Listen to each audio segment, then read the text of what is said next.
Bueno, muchas gracias por la introducción. Voy a tratar primero de ser más breve que el otro día para dar lugar a que en ese diálogo podamos beneficiarnos no solamente nosotros, sino también todos los que están ahí del otro lado, que también nos gustaría charlar con todos, pero lamentablemente no lo podemos hacer, ¿sí? Y les agradezco, por supuesto, a todos estar de ese lugar. El marco que yo le voy a poner es, primero, si vamos a historiar a un proceso que está muy cerca de nosotros, y es más, vamos a abordar temas que ya los estamos viviendo, hay que tener en cuenta una cosa. Primero, que todo puede estar un poco teñido de cierta subjetividad, no solamente por parte mía, sino por parte de los autores que uno aborda, ¿no? Eso la historia lo tiene en cuenta. Generalmente los historiadores dicen, bueno, más de 70 años o 50 años atrás es lo mejor como para poder abordar un proceso histórico y ser lo más objetivo posible, lo más realista posible. Pero no por eso vamos a dejar de hacerlo, ¿no? Por eso estamos acá. Aparte es imprescindible tener en cuenta el peronismo post-Perón para poder entender la realidad que vivimos y para poder abordar la realidad que vivimos, ¿no?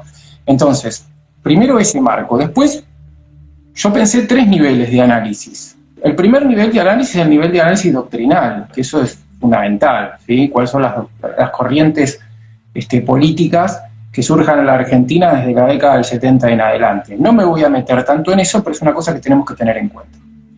El segundo punto es, el punto sociológico y psicológico, los cambios socioeconómicos que suceden y a los cuales la política es o causa o es efecto. Eso lo tenemos que tener en cuenta. Y por último, la que llamamos la rosca. La rosca política es el político que se peleó con este, se peleó con el otro, pasó de un lado, pasó al otro, etcétera, etcétera, que está íntimamente relacionado con los otros dos, ¿no? Porque la forma de actuar del político dentro de un partido político está muy influenciado en el ámbito en el que vive su nombre en su tiempo. Entonces, dicho esto, hablar del peronismo post-Perón es hablar de un peronismo que se va transformando a medida que la coyuntura va cambiando, ¿no? Nosotros creo que quedamos en Ezeiza.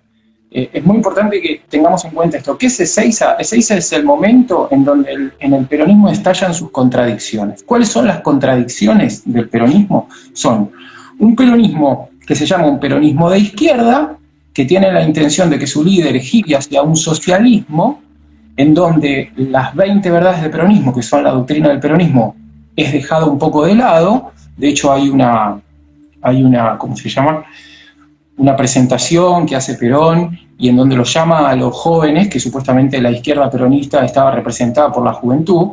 Estaría bueno que hoy la derecha, pero la derecha, no peronista, pero la derecha política está representada por la juventud, que es una de las cosas que tratamos de bregar por esto. Pero en este momento histórico la izquierda era la juventud y dentro del peronismo era la juventud peronista. Entonces, Perón los manda a leer las 20 verdades del peronismo, en donde se hablaba de una doctrina cristiana y humanista, y los jóvenes se le plantan y dicen, ¿de qué me está hablando? ¿De cristianismo está hablando? Bueno, nosotros sí, está bien, muchos venimos de militar de organizaciones dentro de la Iglesia Católica, pero en realidad era una excusa para militar, ¿no? Entonces, la izquierda peronista era una izquierda que entraba dentro del peronismo con la intención de ganarse al líder, y la derecha peronista era una derecha que mantenía una línea de conducta apegada a la doctrina, pero que era pragmática. Eso no vamos a dejar de decirlo, ¿no? O sea, todo el peronismo era pragmático, no solamente el líder del movimiento era pragmático, ¿no? Entonces estas contradicciones estallan en Ezeiza, ¿sí? Cuando Perón llega, los montoneros se pelean con la CGT, hay una cantidad de muertos que no se sabe al día de hoy la cantidad que hubo, ¿sí? ¿Y cómo lo resuelve Perón? Bueno, lo resuelve Perón apoyándose en la derecha, ¿sí? Perón se apoya en la derecha y ese apoyo que Perón le da a la derecha hace que la izquierda peronista de alguna manera pase a la clandestinidad. Montonero va a pasar a la clandestinidad y no solamente antes de pasar a la clandestinidad le va a tirar un muerto, como dijeron ellos, o sea, le van a matar a Rucci. Entonces Rucci era el líder de la derecha peronista. Pero después la izquierda, esta izquierda montonera, durante el proceso de reorganización nacional va a desaparecer, ¿sí? Entonces, cuando volvamos, Malvinas es un hecho muy importante en la historia argentina, la guerra de Malvinas, porque la guerra de Malvinas, la Argentina pone en conflicto a la política internacional. La Argentina apela al Tratado Interamericano de Asistencia Recíproca de 1947, ¿sí? Por el cual Estados Unidos estaba obligado a intervenir en la guerra a favor de la Argentina, ¿sí? Entonces Estados Unidos ahí tiene un problema diplomático en ese sentido. Por supuesto, Estados Unidos no iba a ponerse del lado de la Argentina en la guerra de Malvinas, ¿no? De hecho, los ingleses también ingresaron dentro del territorio argentino, ¿sí? Tratando de matar a Carvalho, ¿no? Pero, y que eso era ya evidente, que el Tratado Interamericano tenía que activarse para que Estados Unidos intervenga. Pero más allá de eso, la guerra de Malvinas lo que hizo puso en problemas al Imperio Británico. O sea, no es por una cuestión exitista. En realidad generó un problema internacional y entonces a la Argentina se lo vio como una nación que no es muy confiable en cuanto a las decisiones políticas que toma. Entonces a la Argentina hay que castigarla. ¿Castigarla en qué sentido? No estoy hablando de conspiraciones ni nada, pero sí, por supuesto, beneficiar a los que son hipótesis de guerra de la Argentina, como puede llegar a ser Chile o como puede llegar a ser Brasil, y no ayudar a la Argentina en lo que puede llegar a ser un desarrollo militar, o capacidad instalada, etc. Entonces, la guerra de Malvinas es un hecho importante en la historia nacional, termina el proceso de reorganización nacional y asume Alfonsín.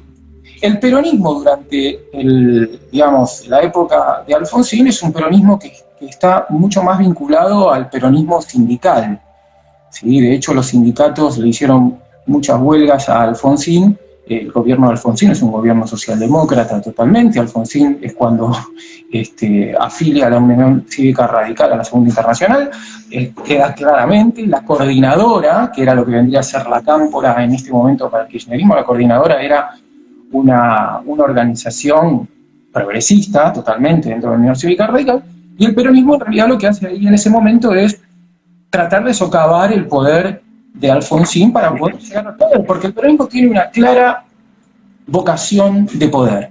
El peronismo es, y se ha transformado aún más al día de hoy, en una vía para llegar al poder, ¿sí?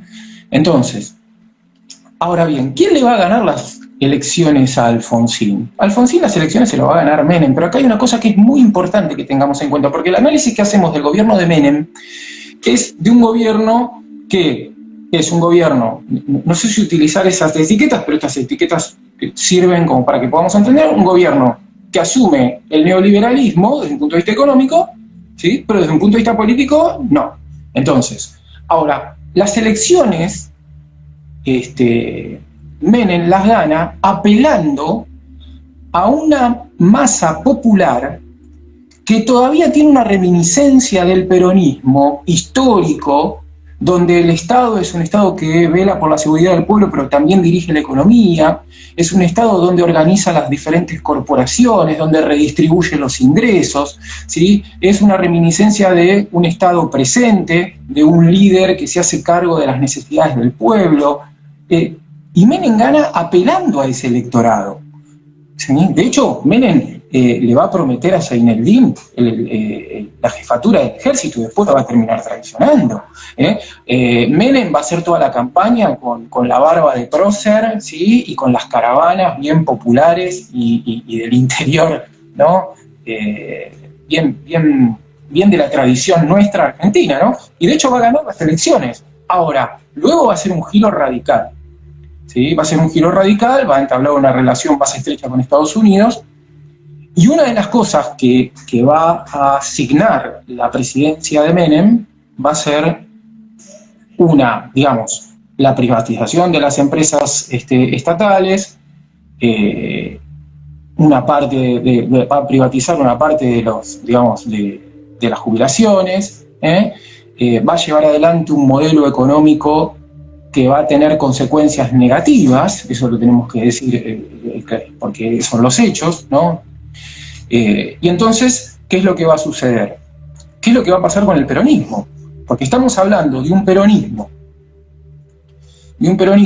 que pasa a la clandestinidad, que es un peronismo de izquierda, porque se pelea con el líder asume la derecha, pero en ese momento en que Perón asume la derecha antes de morirse, no era una derecha liberal al estilo neoliberal norteamericano, ¿sí? Era una derecha más, de un Estado más, digamos, no de manera despectiva, pero corporativo, fascista, como lo entendía la Italia de Mussolini en la década del 30, ¿no? Entonces, ¿qué es lo que pasa acá? ¿Cómo puede ser que un partido político que tenía una doctrina clara en cuanto a cuál era el rol que tiene que tener el Estado, cuál es el rol que tiene que tener, de alguna manera, las instituciones del Estado y cuál es el liderazgo que tiene que tener el líder, ahora asume otra, radicalmente diferente también, ¿no? Porque eso fue lo que pasó durante el peronismo, durante el menemismo, ¿no?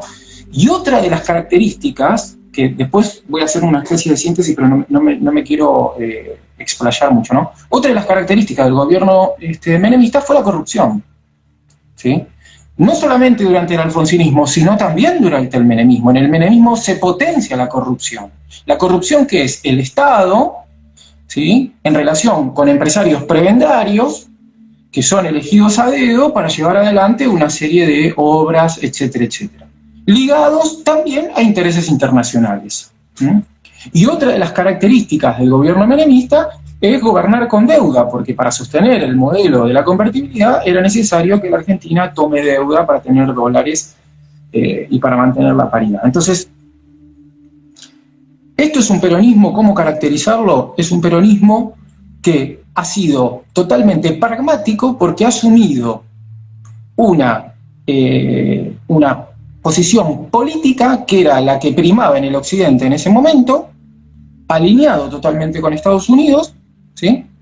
De hecho, se ha hablado de, sí, el canciller en ese momento habló de que la Argentina tenía relaciones carnales con Estados Unidos. Bueno, era tan estrecha la relación que la Argentina tenía con Estados Unidos que estaba alineado totalmente con lo que en ese momento se llamaba el neoliberalismo, ¿no?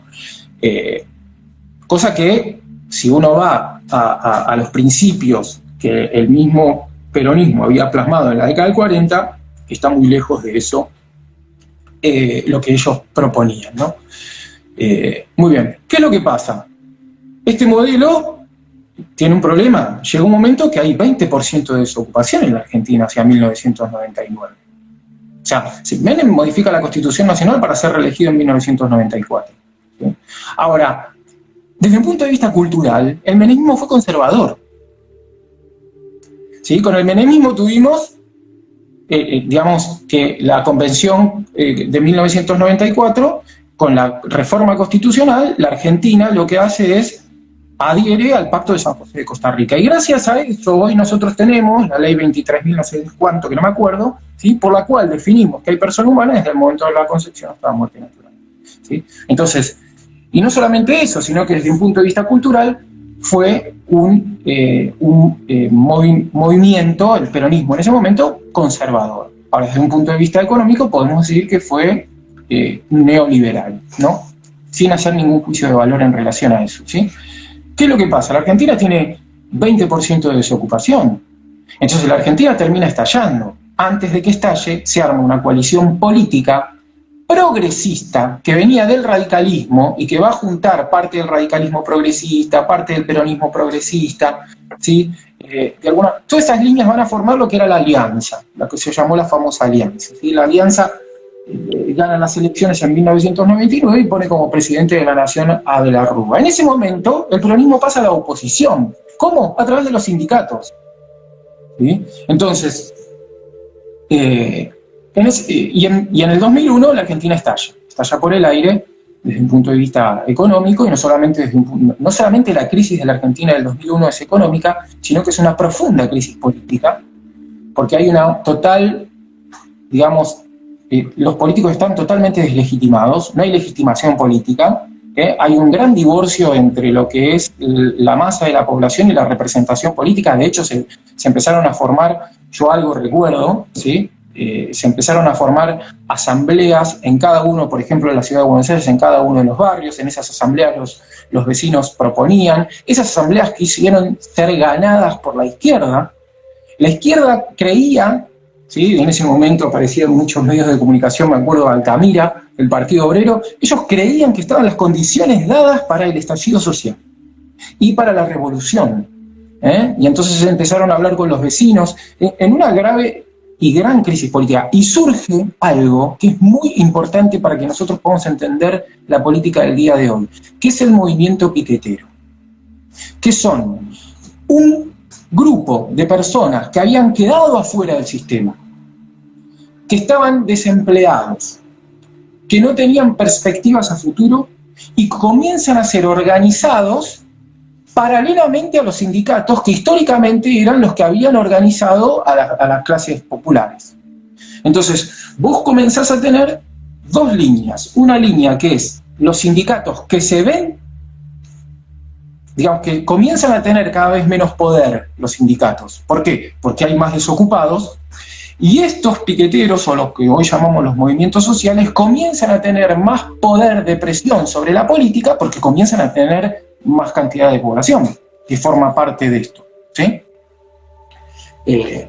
Entonces, llegamos al estallido del 2001. El estallido del 2001 crea un gran vacío de poder. En Argentina hubo durante, digamos, una semana 5 presidentes, y el que asume como presidente de la nación para hacerse cargo de esto es Duhalde. Duhalde, que había competido con Menem, que era el gran enemigo dentro del peronismo de Menem, ¿sí? Y pone al ministro de Economía, a Roberto Labaña, que es el que termina renegociando la deuda en el 2005. 2003, muy importante esto. En el 2003 Duhalde decide, antes, en el 2002, Duhalde decide no ir por la presidencia de la nación y poner a una especie de delfín que él creía que lo iba a poder, digamos, controlar desde las sombras. A este que pone como delfín es al que en ese momento era el gobernador de la provincia de Santa Cruz, Néstor Kirchner. Néstor Kirchner, pero antes él se lo propone a Reutemann, creo que se lo propone a Palito Ortega. Todos dicen que no. Todos dicen que no porque veían que la situación era crítica. ¿Quién se iba, o sea, le estaba dando una papa quemada? ¿Quién se iba a hacer cargo en ese momento? ¿Sí? El político, que es profesional y de carrera, no es ningún estúpido, que dijo, o sea, agarro esto y explota todo. Ahora, Néstor Kirchner ganó las elecciones con un 20%, no tenía casi legitimidad de origen. Pues si vos tenés, de hecho, las elecciones las ganó Menem y Menem se baja, y entonces gana las elecciones Néstor Kirchner. Y acá un punto importante, ¿cómo hace Néstor Kirchner para generar esa legitimidad de origen que la tiene tan restringida y tan vedada, ¿no? Se apoya en la progresiva. Néstor Kirchner se va a apoyar en la progresiva, va a generar una mística dentro del movimiento peronista, va a apelar a la juventud dentro del movimiento peronista, más adelante van a crear la Cámpora, ¿sí? Se van a apoyar en las madres de Plaza de Mayo, va a remover a la Corte Suprema de Justicia y va a cambiarlo por jueces que están muy alineados con esta nueva línea y esta nueva tendencia progresista, ¿no?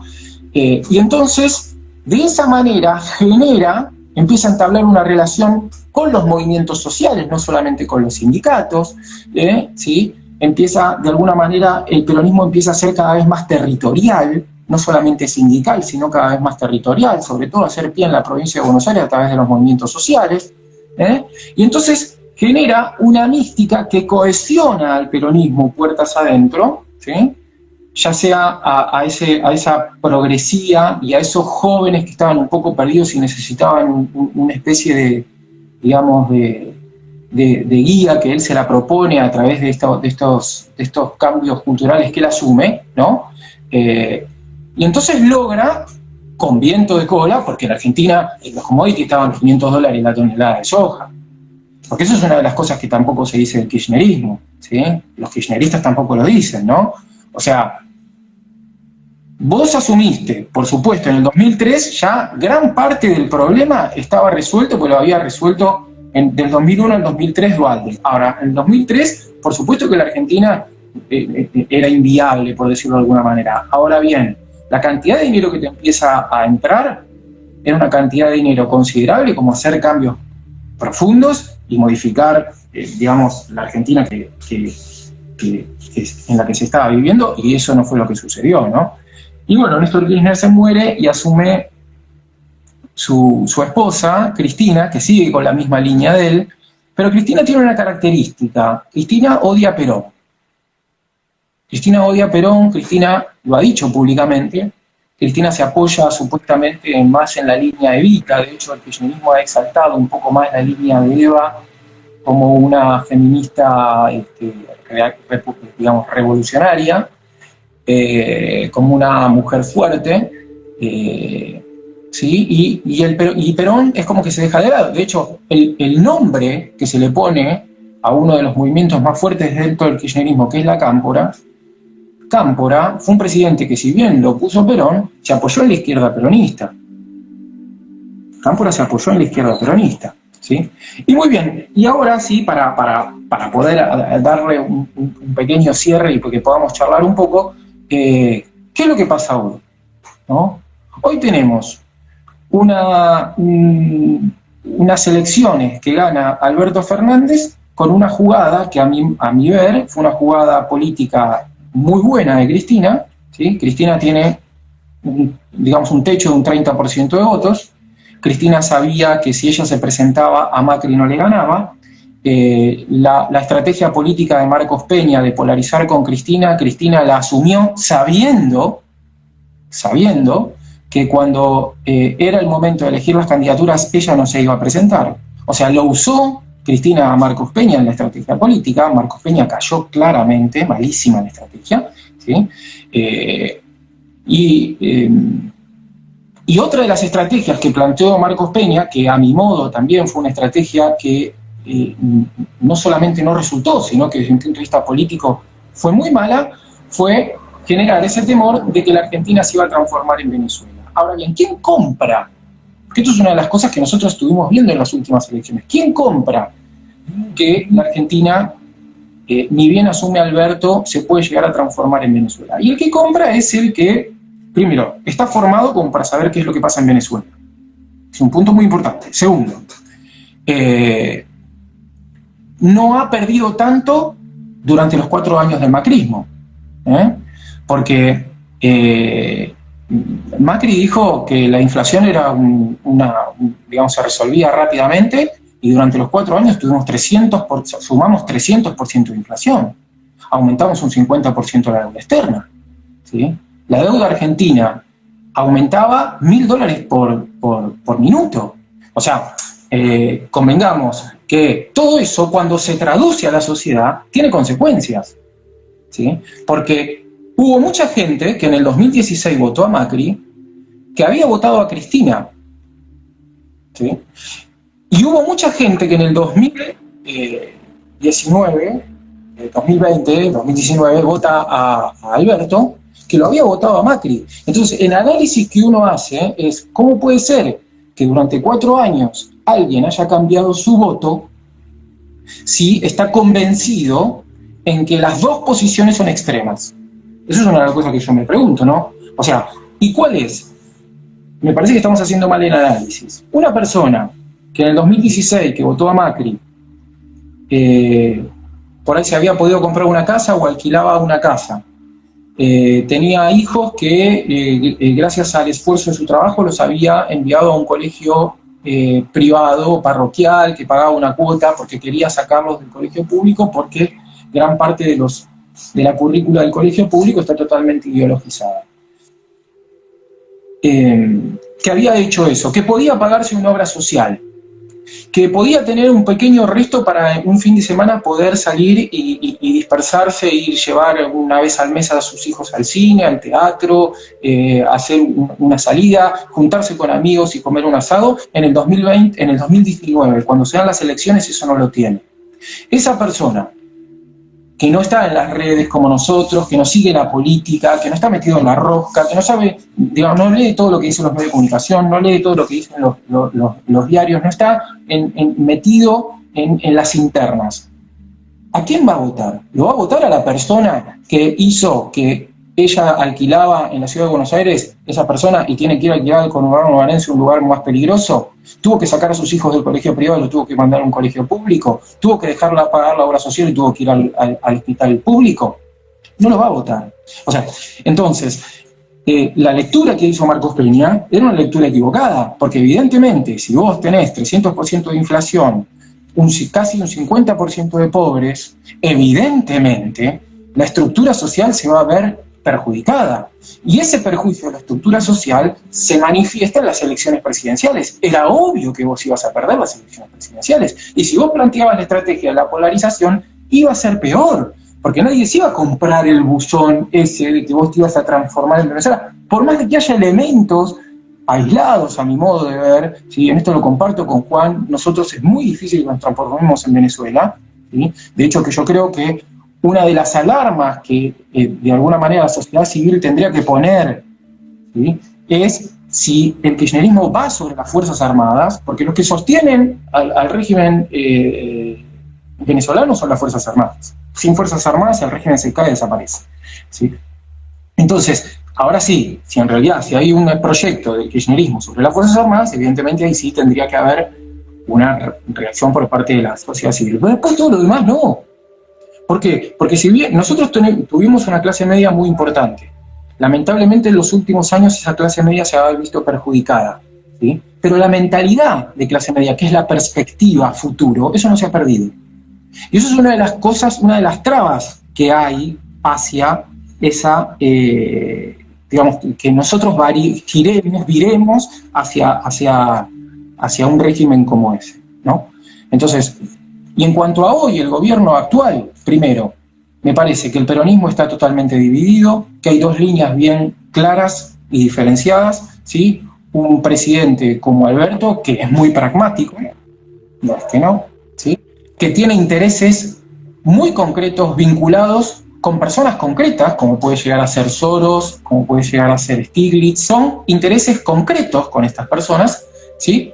Y por otro lado tenemos a Cristina, que también ha coqueteado con esos intereses, no es que no, pero que la única forma de mantenerse ella es a través del apoyo popular.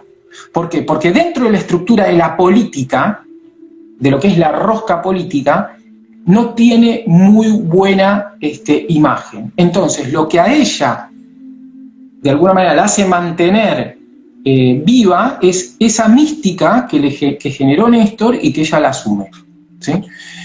Por eso es muy importante que a las bases tenga una respuesta por parte de ella. Y las bases son de izquierda, eso hay que decirlo, es evidente. O sea, todo lo que es el progresistas, todo lo que es la cámpora, ¿sí? Esa línea dentro, ¿sí? Que en realidad es una izquierda que no es la izquierda del siglo XX, ¿sí? No es Stalin. Nos hubiese pasado cuchillo a todos los muchachos del iPhone de la cámpora, Stalin. Entonces, son, de alguna manera, son este arquetipo del que hablábamos, posmoderno, ¿sí? Que asume en este momento esta ideología que está muy de moda, que los hace de alguna manera no quedarse solos en el mundo, pertenecer a un grupo, porque de hecho lamentablemente los vínculos familiares muchos han sido disueltos y el individuo, en lugar de quedarse aislado, atomizado en la nada, necesita vincularse. Entonces esta mística los ha engrampada, ¿sí? Entonces me parece que dentro hoy del peronismo hay una gran contradicción. ¿Cómo se va a resolver? La verdad que no sabría decirte. Tampoco quiero plantearla como derecha e izquierda peronista. ¿Por qué? Porque los sindicatos han perdido mucho poder. Y hoy, en realidad, la cantidad de sindicalizados en la Argentina son 4 millones. En el peronismo de la década del 40 había 5 millones. Y hoy, la cantidad de personas que mueven los movimientos sociales son 4 millones más. Entonces, acá hay dos líneas bien diferenciales. ¿En dónde me apoyo yo como la base política para sostenerme o para ganar las elecciones? Y eso es una cosa que no está resuelta.